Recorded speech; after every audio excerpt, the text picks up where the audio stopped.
Hi, Cerwin-vega fans, and welcome to episode number 4 that I have called the Special 6. The Special 6 is these 6 models that I believe and that I think has changed Cerwin-vega and the music business, or the gear business, the people who make the gear that we use to listen to music. Um, what do I mean by changed? Well, products that made an impact in one way or another that either Cerwin-vega themselves or the market they were in responded to and was affected by. And we have to go all the way back to the beginning to take the first one that really changed how Cerwin-vega became Cerwin-vega that we know today. And that is the Vega 500 and that series. Now, keep in mind that the Vega 500 wasn't completely built by Cerwin-vega 100%. They used Jensen drivers in them. So, what did Cerwin-vega do with that product that stood out or had an impact later on? Well, for that model, Gene developed a woofer driver called L189 or L189, and it was at the time an 18-inch driver that went well below 30 hertz and could play up and above 130 dB. So that in itself was groundbreaking and unheard of back then in the 50s. Klipsch wants to say that they had a corner horn that had that, but that's bullshit. They couldn't do it. The Klipsch corner horns and their drivers only went to 33 hertz and was nowhere near 130 dB. So that was a driver that Cerwin-vega utilized in their Vega 500, and it kind of set the tone for what was going to come later on from Cerwin-vega, because that's the model they built on and the philosophy that Gene had that he continued with into the 60s, 70s, 80s, 90s, and early 2000s, both in hi-fi, pro audio, and car audio. So we have to say that the Vega 500 and the driver used in it, the L189, is really the grandmother of all drivers that comes from Cerwin-vega and all models built by Cerwin-vega and influenced the market in general. So that was the start of it. Then we can go up to, we can stay in the hi-fi realm for now, and we can look at models like the S1 and the S2, which was a model that was nothing different in a way than a conventional Cerwin-vega speaker or others, except that they tried and experimented with the thermal vapor suspension, which I think was kind of a success. Even though it didn't continue in other models or other brands didn't pick it up, it still had its success, and I think it still had its value. S1 and S2, for Cerwin-vega's sake, was also regarded by many, and even audiophiles, and even the upper audiophiles snob class, was considered to be one of Cerwin-vega's better sounding systems, and it got great reviews and is today a very collectible item, and it reflects on the prices that they get when they come up for sale. They are rather rare compared to many other models, although they are out there and can be had if you're willing to pay somewhere between $1,200 and $2,000 for a pair. So the S1 and S2 was a milestone, maybe not for the whole industry, but it was a milestone for Cerwin-vega because they shut up a lot of critics that had said that Cerwin-vega was okay, but nothing more. Too bad that Cerwin-vega deflected a little bit away from the S1 and S2 and the HED series and the U line that they had, because they had some good speakers going on. So for Cerwin-vega's own sake, the S1 and S2 was a milestone for sure. And just the thermal vapor system, I mean, it's such a crazy idea, but it worked, you know. So why they didn't continue with it in other models, I don't know. Maybe it was a cost issue and how to maintain it and service it 20 years down the road or even 10 years down the road. So that might have been one of the reasons why they didn't continue with it, even though they did a patent on it. So we're going to still stay in the hi-fi area, and we're going to go to what I want to call the father and the kind of like the emperor of what has been known to become the big box Cerwin-vegas, and that is the D series and the D9E and the D9, and also the D8. But if you look at the whole series, the D series really set the tone, because D series was the first model that Cerwin-vega built that was so-called digital ready for the new digital era. And they had spent many years since the late 70s developing speakers that was ready for digital playback, digital recordings, and all that stuff. Cerwin-vega did in fact play around and produce and invent and manufacture items and products that was related to digital formats. Cerwin-vega went into digital formats well before the first CD player came out in 1984. So when it was a coincidence that the D series launched in '84 when the CD player came. So by many, they have gotten the bad rep that, you know, many speaker companies had put a sticker on their speaker saying digital ready, and so did Cerwin-vega. But Cerwin-vega did it for a reason, and they had a reason. They did a lot of research, and they did a lot of their own digital recordings. So they had to find a speaker driver and combine the speaker drivers and crossovers that could reproduce the digital format in a good way. No, not a new technology. It's just how to combine what you already have to make a good product. And this set the tone for the D series and other series to come later on. Since D series was a complete series from D1 and up to 9, it was the first series that started this whole thing that you see in the AT, DX, VS, RE, and several other series that came later. The D series was the father of all these series.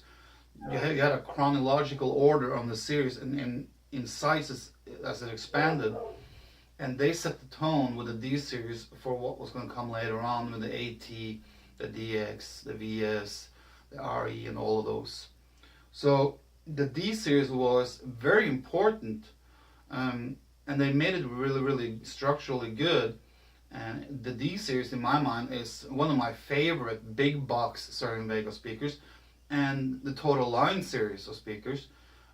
If you look at the D1 and all the way up to D9, what each speaker is that in that series delivers, if you compare that to the other series that is based on the same FUT and the same layout, I think the D series is one of the better ones.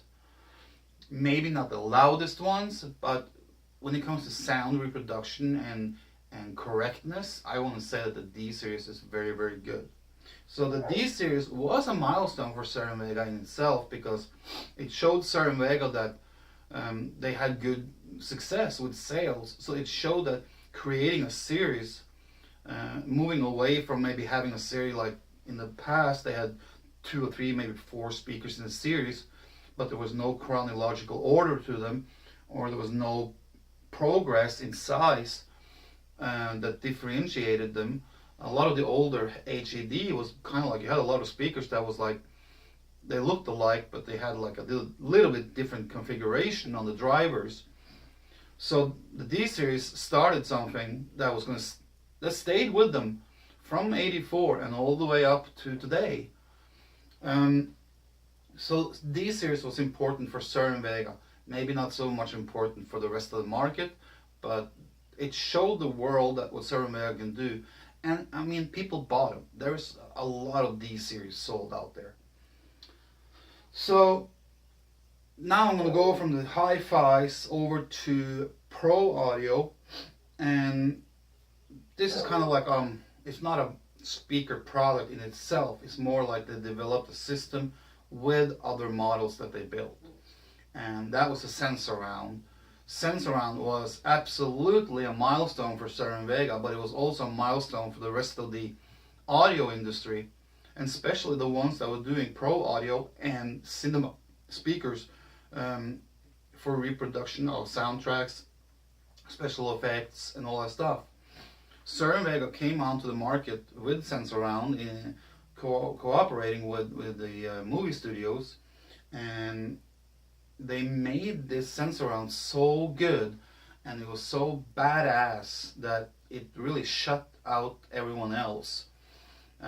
You had, before Sensurround came out from Cerwin-vega, you had three big brands that were roaming the cinema market, and that was Electro Voice, JBL, and Altec. Those was the three big ones that you found in installs in most theaters around the world. And don't get me wrong, all those brands made good products that sounded good, but they were nowhere near to create what Cerwin-vega did with Sensurround. So when Sensurround came around and was launched and used for the movie Earthquake, and they received an Academy Award for it, no other brands had earlier or after received that for the same thing that Cerwin-vega did. So it really kicked JBL, Electro Voice, and Altec in the butt, and it really set a new standard for what cinema sound should sound like. It was mind-boggling and groundbreaking in many areas, and I don't think that Cerwin-vega took it to the next level. They implement the Sensurround philosophy and technology into some later on folded horn bends and V bends and W bends and whatever, and they tried to play it off on that. But I think that Cerwin-vega should have also spun off and made their own little cinema line, because using regular PA speakers for a cinema will not give you the same result, because there are certain acoustic problems you need to address and solve. So I think if Cerwin-vega had continued with a special line called Sensurround and made just their own little cinema line, they would have been off way better. But like I said, they implemented this into the folded horns and the V-bends, and had good success with that up through the late 70s, early 80s, mid 80s, and end of 80s. And even in the 90s, they still was doing good with the folded horns. So it absolutely made a big impact for Cerwin-vega and their what they did in the pro audio business division, and of course it had a big impact on the rest of the industry as well. And a lot of people got their eyes open when that happened. So absolutely a milestone, absolutely one of the special six. Now I'm going to talk about a car audio product that maybe, I'm not going to say that it's the best product ever made or that it's anything special compared to other products or other brands or other Cerwin-vega woofers or subwoofers. But so when Cerwin-vega decided in the mid to late 80s that they were going to go in and do some serious car audio, they started to launch the LE series, and that was like more or less a hi-fi driver that didn't really fit for car audio use. So they had used that for a few years when they decided that no, we need to make one driver that is dedicated and is fitted and suited to be used as a car audio subwoofer. And that's when they came out with the XL series. And the XL series is absolutely one of the special six, and here's the reason why. XL series was the first real series of car audio drivers, subwoofer drivers, from Cerwin-vega that was meant to be used in car audio and in cars. That means it had received the technology and the stiffness of suspensions and spiders and all that stuff, and cone material that could withstand extreme heat, extreme cold, and all that stuff, big humidity and stuff like that. So XL series was the first series, and it really made an impact for further development of other products in the future. The XL series showed Cerwin-vega that they absolutely belonged in the car audio business, and they whooped a lot of butts and a lot of other competition, and really hurt when Cerwin-vega released their XL series, because the XL series had great sales. It was a hit from day one. I used XL series myself a lot. I basically more or less started with XL series and I continued with XL series, even though I used other models from Cerwin-vega. XL was my favorite. It was versatile, easy to use, easy to deal with, easy to get to sound good, and the quality, even though it's the 15-inch woofer, it's a 350, 400 watt version, and then you had the 18. I mean, you had 8, 10, 12, 15, 18-inch subwoofers. So it was a complete line, and I loved them because they had good sound, and it didn't take much to really power them to play well and good, and they sounded good. So when they came out with the XL series, it kind of broke the ground for Cerwin-vega itself, and they established themselves as a serious car audio manufacturer, and it took a lot of markets from other dealers and other sellers and other manufacturers. So the XL series is absolutely one of the better products Cerwin-vega has ever made, and then that in itself is a milestone, and the market was shook up by it. So yes, the XL series, definitely a special 6. And the XL series was the one driver or the one model or the one series that opened the door for the next one on Special 6. And this is probably the biggest one of them all, because this next one is a model that really just assaulted the business and the industry and the market and the world in a way that I don't think you have ever seen before, and you will never see again. And we can give thanks to the XL series for this. The XL series opened the door, laid out the red carpet for this next series, and we're talking about the Stroker. I'm not talking just about the Stroker as a car audio subwoofer. Stroker was built way back in the 70s, and it was invented back in the 70s. And it was invented as a hi-fi and pro audio driver, was used for both, was used in several pro audio boxes and also in the SR2. And it was like a technology that no one had ever seen. But it was too bad that Cerwin-vega themselves didn't recognize what they had at the time, because they didn't use Stroker the way they should have done. The Stroker was extreme, and it was just mind-boggling what that subwoofer or that woofer could do. But for some reason they limited themselves on the use of it. It wasn't before XL series opened the door in the car audio world and laid out the red carpet for Stroker to come into the car audio business, where it really took off. And in the mid-90s, when Gene and other people, Gene, Walter, and John Fairchild, and a couple of other consultants, sat down and redesigned the Stroker, not like totally changed it, but they changed certain elements to make it stiffer, harder, and to endure more, and made it into a car audio version. That's when they really utilized this full strength and the full potential of what Stroker really could do and what it was. And when Stroker hit the market as a car audio subwoofer, I mean, no one had even dreamt about a hi-fi or a pro audio driver that was invented in the late 70s was going to come back in the 90s and haunt everyone and knock their teeth out and kick their ass and more or less shut down everyone else. So when Stroker in the mid-90s entered the market, it didn't take long before the Stroker really, really messed up everyone.